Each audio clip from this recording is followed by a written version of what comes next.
quiz now. What is the business growth quiz? Well, any area of your business, if you're not sure, why isn't my business working? Take the business growth quiz. I created it. It'll allow you to understand which area of your business you need to focus on so you don't suffer or have these challenges. It could be sales, it could be marketing, it could be your leadership, it could be your team, it could be customer service. But you get that free report by taking the quiz at businessgrowthquiz.me. Businessgrowthquiz.me. Go and do it now. Now, I have an absolute pleasure to introduce one of my friends here. And this gentleman you're going to learn from in a moment, he helps people to become financially independent or financially free or have another source of income without worrying about money. And he does that in a very unique way, using the capital markets. Now, if you're thinking, Mac, what did you say? Capital markets, what is that? That's why I've asked this expert, Sam Onigbanjo, to come in to explain to us why business owners, entrepreneurs need to understand the capital markets and how that affects them, how it affects your business, how it affects your wealth, how you can use it to create wealth, and how you can use it to be free if you so choose to. So, Sam, welcome to the Business and Wealth Show. Thank you so much, Mac. Good to be here.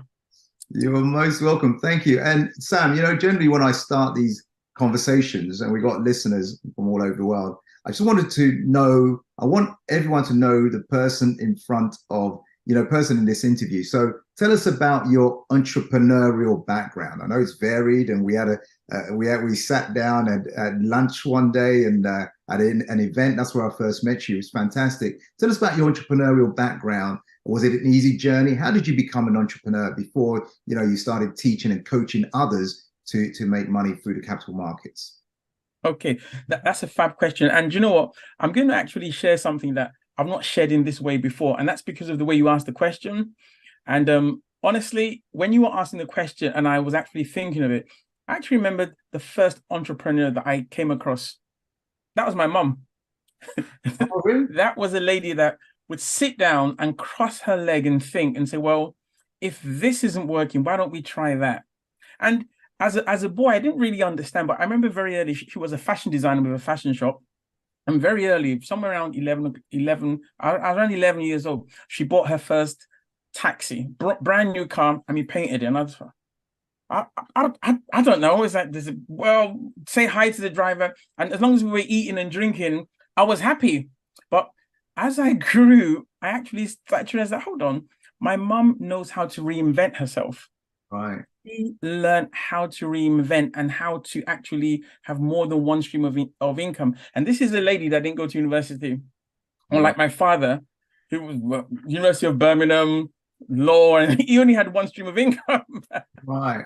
I think very early, unknown to me, I was exposed to that approach to, don't take things at face value and actually recognize that education, as good as it is designed to keep you employed.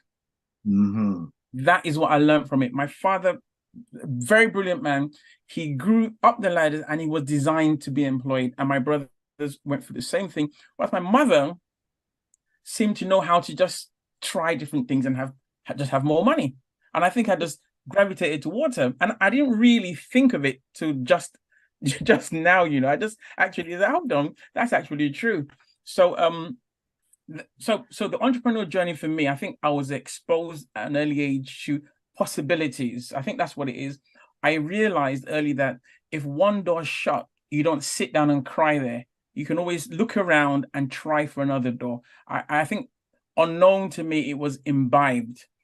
Yeah, so I think that's a very fair and transparent start. That was it. So it's the mind, what my mind was exposed to, my eyes, what I was seeing, because it wasn't what people were saying, it's what I was seeing happen. I said, right, this works. If I could see it, that was my first step into enterprise. So were you ever an employee like your father? Or okay, so how long were you an employee? At what stage did you say, hey, this is enough? Okay, so all right. So without grassing up all my ex-employers, but I worked many years for Vodafone in Banbury.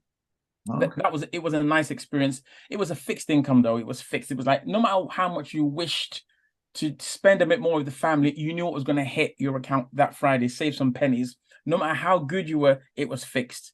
It wasn't bad, but it was fixed. And then my other employer was called Net Visions Global. That was an IT company. And that was where I had my first taste of, do you know what?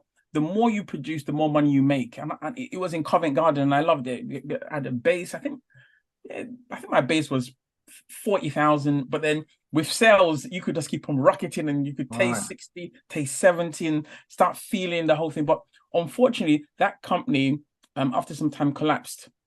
And that's when the whole came in, and I thought, do you know what? I need to get another job that tasted like Net Visions.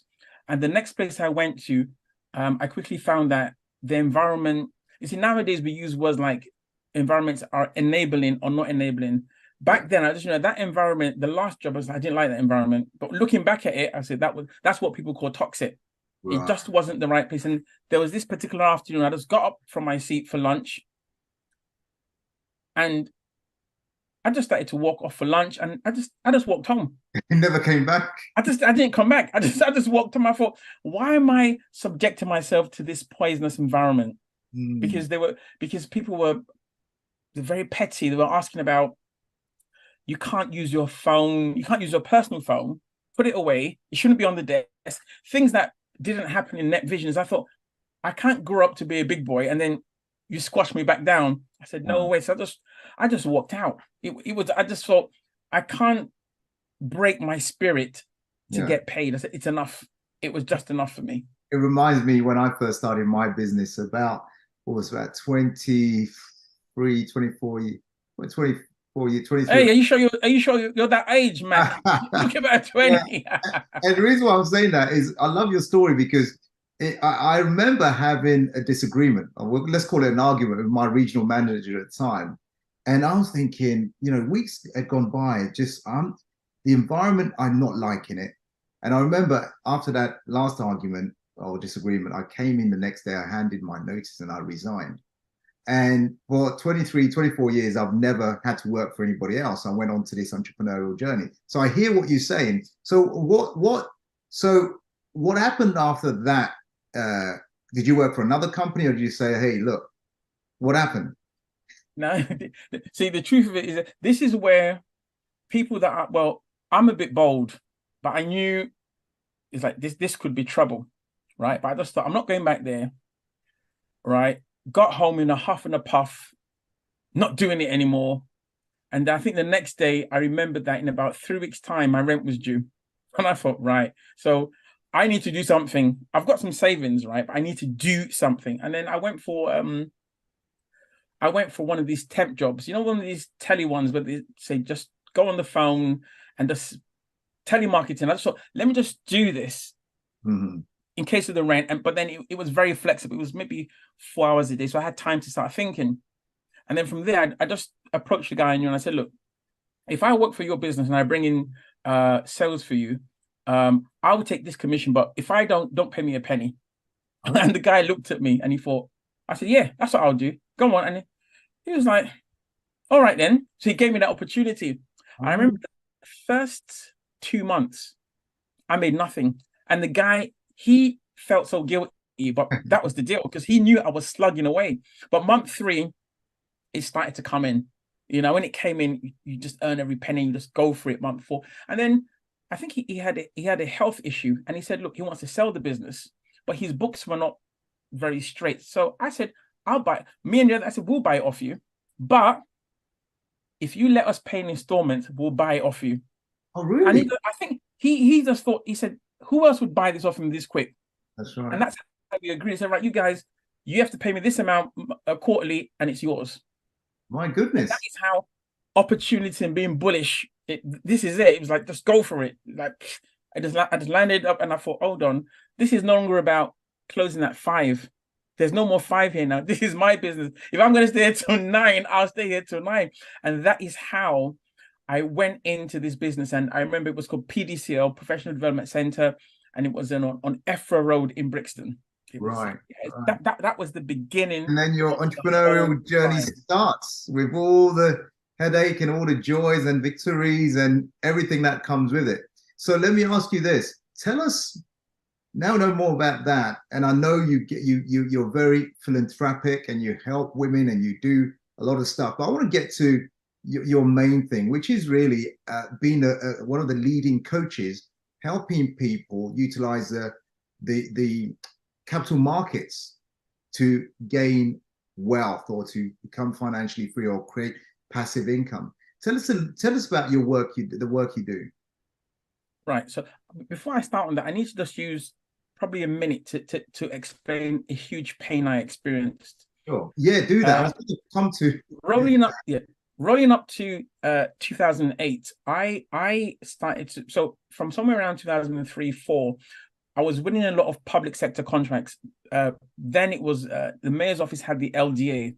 So we had LDA contracts, Business Link for London contracts, London South Bank University contracts, University of Greenwich contracts, London Borough of Lambeth, London Borough of Wandsworth. I was doing quite well in the public sector, and that means I had staff, I had office, wearing a tie, looking important, and the turnover was good. It was so good that I was able to get my accountant to come in twice a week and just do our books. It was that good. Right. So we're looking at the upper six. We were really going very close to seven figures. You could see it. See, that's it right there. But people that remember 2008, there was the great crash, right, in this country. And with that, this whole idea of the public sector always spend, that idea was tested because public sector was always spending, not like private sector, but always was spending. But come 2008, they had to cut back. Okay. And that cutback just gave me a punch that knocked the wind out of me, because we're looking at about 6 contracts, all about the same time, saying, Sam, you're a great guy, but there's no more money. We can't, after this, we can't renew this. We're being cut. People are losing their jobs. So departments are being folded. So we used to get our contracts from Regeneration. Anyway, you hear that, Regeneration, Regen, that was all local enterprise development. They were just being shut all across. So literally, as they were shutting, my phone started to ring less. The bank account started to slow down. All those overdrafts that I could service like a joke, I was like, gosh, those credit cards, I was like, they're a joke.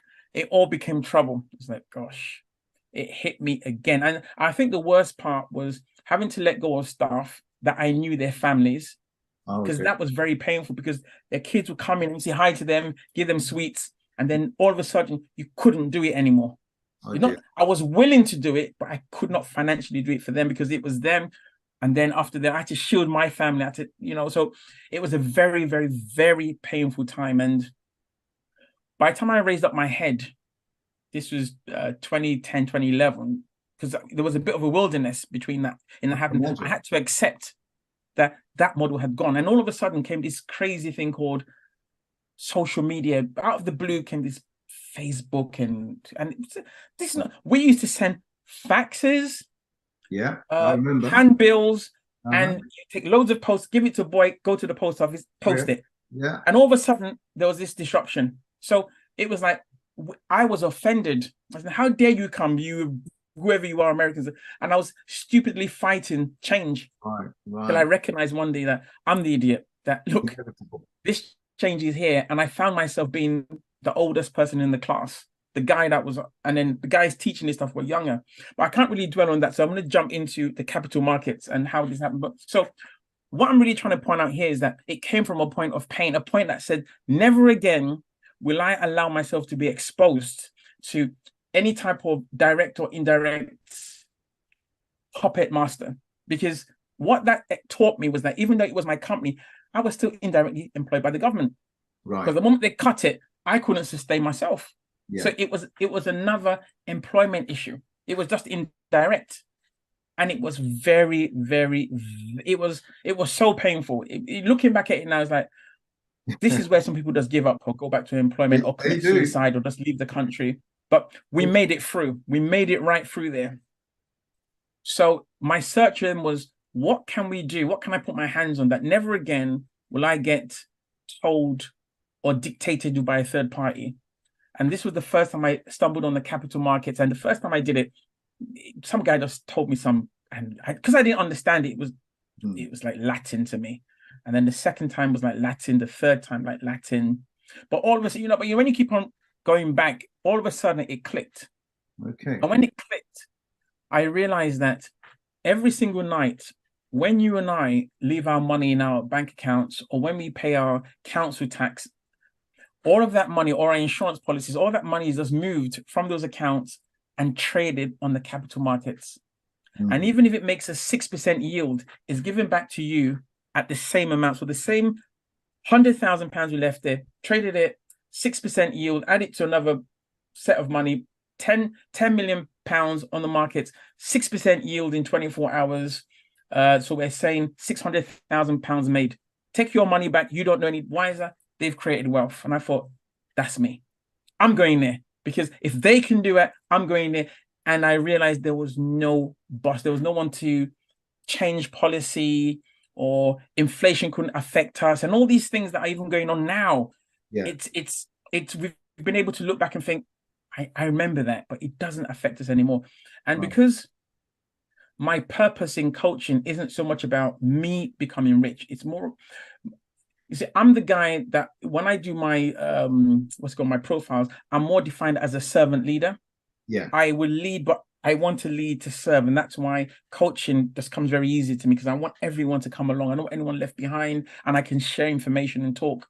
So I think a combination of who I am has not only made me a successful trader, but has made me a successful coach, because anything I know, I'm adamant that people have to share in that knowledge.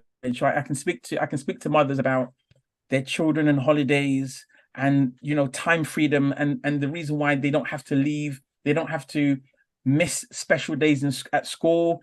When you've got time freedom, you can say, no, I can do that. When you have financial freedom, you can buy what you want for your kids. And when you start to touch the hearts and minds of people, I say, yeah, I'm not meant to be a slave. I'm not meant to be tied to this job. And men as well, you can actually move your families along.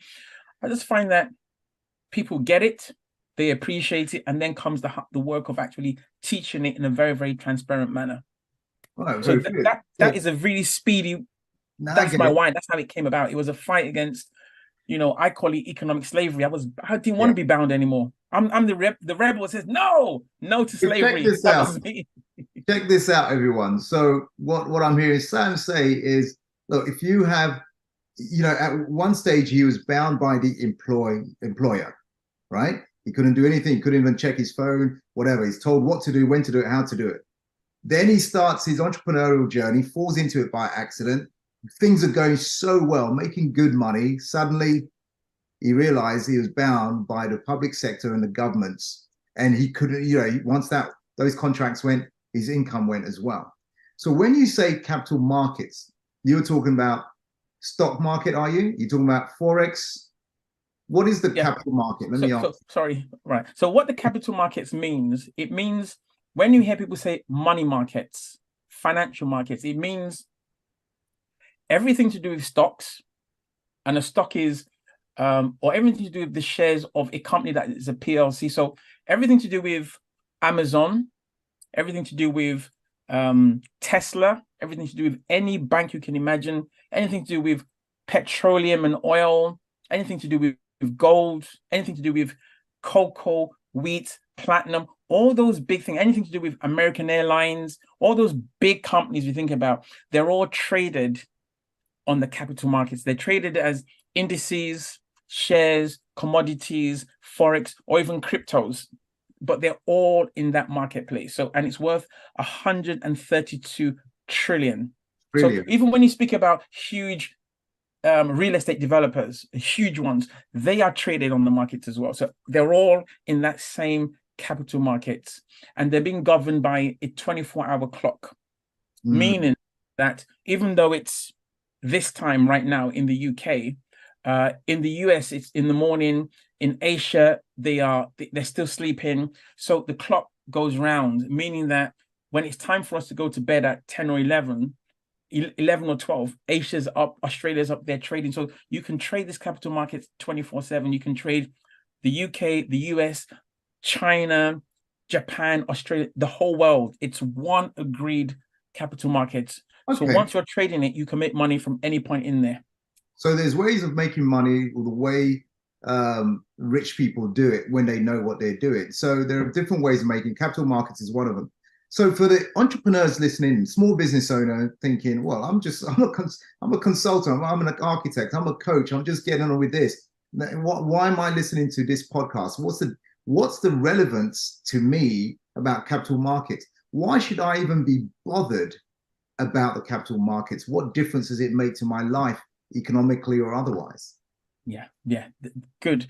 And I would say this, one opportunity, there's an opportunity here. There's an opportunity for you to make a second, third, fourth stream of income. But if by all means you are already absolutely financially comfortable, you're financially free, this might not be for you. So I'll put my hand up. This isn't for everyone. It's for the people that are saying, can I get more streams of income? Can I get something that gives me, for example, anywhere between two to maybe 20 or 30,000 pounds extra a month? Can I do it from the comfort of my home? Can I do it without being glued to a computer? Can I say, I don't have to, I can't watch this every day. I'm a surgeon, right? I'm a builder. I can't watch this. I want to be able to set this up and check it next week. Or can it actually just bank my money for me by myself when I'm busy flying the plane? If that's you, this is what this is about. This can open a trade for you and close it for you while you're flying the plane, or you're saving someone's life as a surgeon, or you're busy. So people that want automated systems that can actually create a second, third, fourth, or even fifth stream of income, this is what it is. And the streams, like I said, some people start off on $50 a day and they love it, but there's quite a few people in my network that are on $4,000 and above a day. So it really, and then there are people that are much bigger than us that are doing millions a day. Between $50 a day to thousands of dollars every single day, using your system and the capital markets. So someone's sitting there thinking, yeah, I get it. I'm working 8 hours a day, 9 hours a day. Then I've got my family. And now you're talking about this thing, which my head can't even comprehend. But the money sounds good. The money sounds good, but I can't comprehend this. How many hours a day do I need in order to start making money this way? Almost passively, because there's no such thing as passive. You have to put some effort in, and then you have to you have to sow your seeds, and then you grow your crop later. So how much time input do I need to put in at the beginning, or maybe later on as well? Okay, good. So for me, I've been fortunate enough to train over 1,000 people on the capital markets. So I can tell you what I recommend. Sure. So I say you need to put in a minimum of 3 hours a week. If you can do 3 hours a week consistently for a minimum of 6 months, you will start to see money coming before 6 months. But when you get to 6 months to 12 months, you start to see consistency. There's a difference between drops here and there and something becoming consistent. So 3 hours a week unfailingly, and let it grow, you will start to see it manifest. 3 hours a week, and then you'll see that consistency. So when you said 3 hours, I was like, 3 hours a day? No, he said a week. That's where my head went. But 3 hours, 3 hours a week, I think most people can do, right? Setting this thing up. Are you talking about 3 hours altogether, or 30 minutes here, 20 minutes here, half an hour here? What are you talking about? Good. So my model is 1 hour in a class with me. Okay. Zoom room with me. 1 hour of that. When that's done, then you must spend 15 minutes reviewing what we've done. So that's 75 minutes. And then in the next 48 hours, use an hour to practice what we've done there. That makes it 2 hours plus. And then the other 30 minutes, I'll give you material to read. Right. So if you follow that system, as we keep on going like that, you're gonna learn, you're gonna practice it, learn something new, practice, and then you're gonna start adapting. You're going to unlearn what you thought it was. Right. What you heard in the barber shop, you're going to unlearn that, or the hairdresser shop, you're going to unlearn that. Then you're going to start saying, and then you start seeing the proof, and then you become convinced, and then you find out that you are selling it to yourself because you've seen it work. You say, right, this works. Doesn't matter what Sam says. I've tested it myself, and I can see, and that's it in my account. bam, this is it. That's the way I take people. I don't need to convince anyone. I need you to convince yourself. And for that to happen, I need to be transparent, and I need you to be able to do it without me being there. And that's what we do in our classes. So what I'm hearing you say is that this is not a get rich quick scheme. This is, hey, you want this, let me hold your hand and show you the way. But you've got to do the work, and you'll prove to yourself that you can make unlimited income for the rest of your life. But you will, if you do it with my guidance, that will happen. So I love that. No get rich. I love the way you put it. I love the way you put it. I love the way you put it. That's exactly. You will prove to yourself. I won't prove it to you. You're going to prove to yourself. You say, right, this is it. That's key. You know, there's a Bible saying that says, lots of people heard it. Give a man a fish and he eats for a day. Teach a man to fish and he eats for a lifetime. And what you are doing, which I really love, in the moment, I want to go through some of your philanthropic work and the stuff you do with women as well. What I love about that, you're saying, hey, I'm going to show you how to fish. So you don't have to be at the subject of coronavirus. You don't have to be the subject of the employer. You don't have to be under hand of the government, because this is bigger than the government. And I think you quoted, this is $120 trillion. 132 trillion dollar market. It's bigger than any government. And these movements of money are happening all the time, 24/7. What Sam, I'm hearing you say is that, look, put yourself in the middle of that flow. And using my system, some of that flow of money will come to you, and you can then eventually quit your job if you want to, or create another business, or do whatever you want with your business. But at least you know how to earn money using a system, and consistency. When I'm teaching people about money and wealth, systems and consistency. Find a system that works.